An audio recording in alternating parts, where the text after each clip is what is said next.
একদিকে মেঘলা আকাশ এবং ঝুমঝুম করে বৃষ্টি হচ্ছে, অন্যদিকে আমরা এই বৃষ্টি বাদলের সময়টা মসজিদে কিভাবে পৌঁছালাম এবং এই বৃষ্টি বাদলের সময়টা আমরা কিভাবে মসজিদে ঈদের নামাজ আদায় করলাম, আজ এই ভিডিওতে সম্পূর্ণটি দেখানোর চেষ্টা করব এবং আপনাদের আশা রাখছি যে ভালো লাগবে। মিনিমাম 1 ঘন্টা কিন্তু আগে বেরিয়েছি, তার কারণ হলো এমন একটা সিচুয়েশন হয়েছে, সারা রাত প্রচণ্ড পরিমাণে বৃষ্টি হয়েছে, মসজিদের বাইরে না নামাজ পড়তে হয় এবং প্রতি বছর কিন্তু মসজিদের বাইরে নামাজ পড়তে হয়। তার কারণ হলো একটাই যে মসজিদের ভিতরে প্রচণ্ড পরিমাণে ভিড় থাকে, তো অ্যাকচুয়াল ওই জন্যই আগে বেরোনো। আর সামনাসামনি যে পরিস্থিতিটা হয় যে আগে গেলে হয়তো মসজিদের ভিতরে নামাজ পড়তে পারবো, যার কারণে আগেই বেরিয়ে পড়েছি। আর এখনও অলরেডি কিন্তু বৃষ্টি হচ্ছে, আশেপাশের পরিস্থিতি একবার দেখো। অবশেষে আমাদের অটোতে উঠে গেলাম, মানে বাড়ির থেকে অটো বার করে আমার দাদা বাইরে দাঁড়িয়েছিল এবং এই বৃষ্টির কারণেই কিন্তু আমরা অটো নিয়ে বেরিয়েছি। আর দাদা ভালো আছো? আজকে কেমন লাগছে ঈদের দিন? একদম এই পানি হচ্ছে এমন একটা পরিস্থিতি, দুপুরের দিকে বা আরেকটু বেলার দিকে মনে হয় হয়তো সূর্যের মুখ দেখা যেতে পারে। এর পরিস্থিতি দেখো, এখন এই টাইম হয়ে আসছে আর সবে গোসল করে বাড়ি ফিরছে, দেখো হালাত, সবে গোসল করে বাড়ি ফিরছে। কে চিনতে পেরেছে আশা রাখছি। তো এবারে দেখো আকাশের ওয়েদারটা একবার দেখো, জাস্ট মানে খুবই সুন্দর ওয়েদার আছে, বৃষ্টির ওয়েদার, তো দেখতে খুবই ভালো লাগছে। কিন্তু এমন একটা নামাজ হয়তো যারা বাইরে পড়তো, মানে এই বৃষ্টির কারণে আর বাইরে হয়তো পড়তে পারবে না। এই হলো সামনে, এটাই আমাদের মসজিদ এবং মসজিদের বাইরে সম্পূর্ণ ফাঁকা দেখতে পাচ্ছে। হয়তো ভিতরে যারা এসছে হয়তো ভিতরে চলে গেছে। আর আমার তো মনে হয় যে সর্বপ্রথম আমরাই এসে পৌঁছেছি এই জায়গায়। আমরা ভেবেছিলাম যে ওই সামনের রাস্তাটা হয়তো ফাঁকা রাখবো, ফাঁকা রেখে হয়তো এই জায়গার নামাজের ব্যবস্থা করা হবে।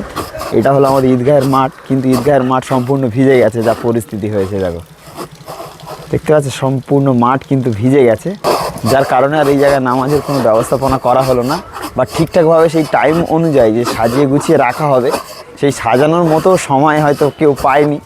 আর তার মধ্যেই রাতারাতির মধ্যে বৃষ্টি চলে এসছে।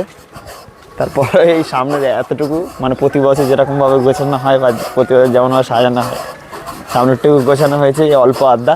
আজকে সকালবেলা থেকে ফের গোছানোর কথা ছিল, বাট এই পানির কারণে বা বৃষ্টির কারণে কিন্তু আর গোছানো হয়নি সম্পূর্ণটা। বাড়ি থেকে বেরিয়ে আসার সময় তখন একটু হালকা হালকা বৃষ্টি হচ্ছিল এবং মসজিদের ভিতরে প্রবেশ করায় আরো জোরে বৃষ্টি চলে এসেছে এবং যে সমস্ত মানুষজন বাইরে দাঁড়িয়েছিল, যারা আগে আসতে পারেনি, তাদের জন্য কিন্তু দ্বিতীয়বার জামাতের ব্যবস্থা করা হয়েছে এবং দ্বিতীয়বার জামাতের পর একসাথেই দোয়া করা কমপ্লিট হলো এবং দোয়ার পর আমরা বাইরে আসলাম। বাইরে এসে একে অপরের সঙ্গে হাত মোসাফা করে এবং কাঁধ মিলিয়ে সেই ঈদের ছোট্টবেলার আনন্দের দিনগুলো যেন ফিরে পাচ্ছিলাম, তেমন একটা মুহূর্ত, তেমন একটা দৃশ্য যেটা সারা জীবন সোশ্যাল মিডিয়ার টাইম লাইনগুলোতে সেট থাকবে এবং সেই দৃশ্যগুলো আমরা যখন চাইবো, যখন মন চাইবে তখন কিন্তু দেখতে পারবো। আমার যেটা মনে হয় যে বিকালের মুহূর্তগুলো হয়তো আমরা বেরোতে পারবো, কারণ হচ্ছে হয়তো বৃষ্টি থেমে যেতে পারে। সেই গোসল করে বেরিয়েছে, তারপরে মসজিদে নামাজের পর দেখা হলো এর সাথে। আবার এবারে যাবো পুরোনো বাড়িতে, ওখানে কিছু মিষ্টিমুখ করতে হবে।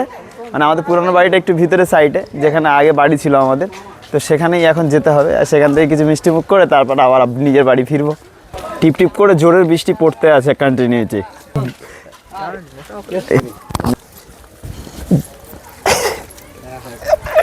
কি অবস্থা, ভয় করছে আমাকে দেখে। অল্প বয়সে দাদু, ঠিক আছে, এটা নাতি হয়, ঠিক আছে। এতক্ষণ নামাজ পড়ার পরে আমার কোলে মিনিমাম 15-20 মিনিট বসেছিল, তারপরে এখন এই মানে গলা বেলাতে এসে মানে আর ভয় পেয়ে গেছে।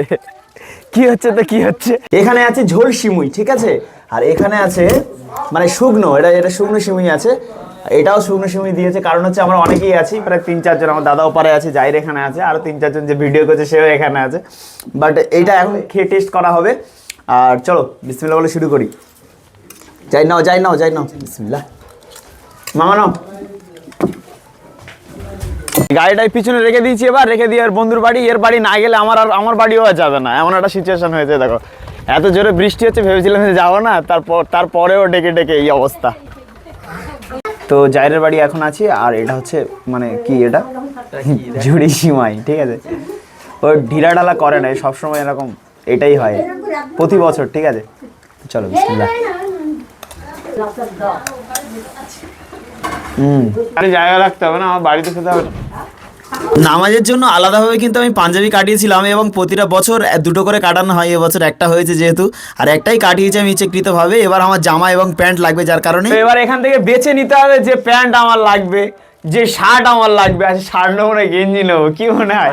হিসকে ফ্যাশনে ঢুকে গেছি, আর হালাতে এই পরিস্থিতি, কাস্টমারদের যা নেওয়া হয়ে গেছে, তার মধ্যে যেগুলো পড়েছিল তার মধ্যে থেকে আমাকে নিতে হবে। এবার দেখা যাক, একটা শার্ট নিতে হবে, তাই তো? ভালো শার্ট তোর কি মনে হয়, কোন শার্ট পছন্দের শার্ট একটা?